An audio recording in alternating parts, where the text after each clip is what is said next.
Hey everybody. I just got stood up by a pre-foreclosure seller.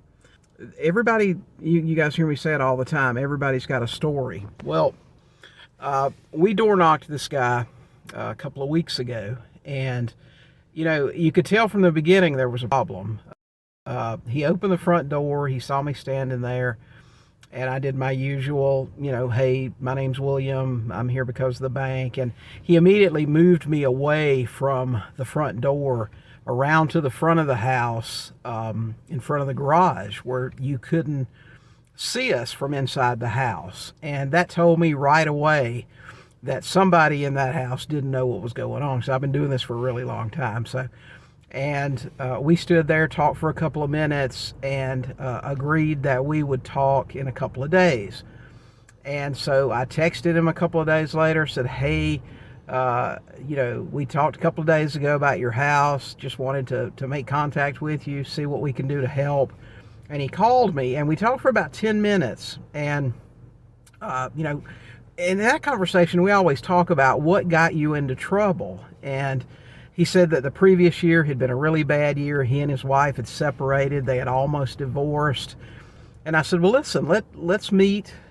We can go over some options with you if you guys want to keep your house. They've owned the house for a few years. And he said, okay.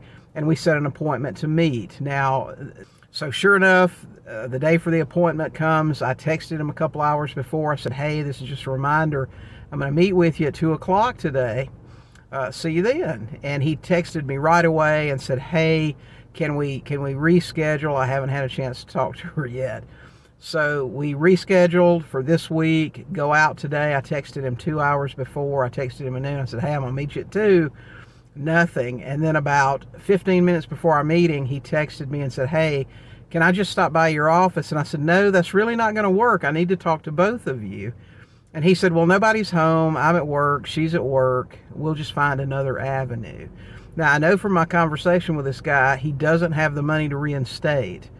So what do we do? Well, I texted him and I said, listen, Bob, you knew we had an appointment today. This is our second appointment. We're running out of time. We're 6 weeks from the auction.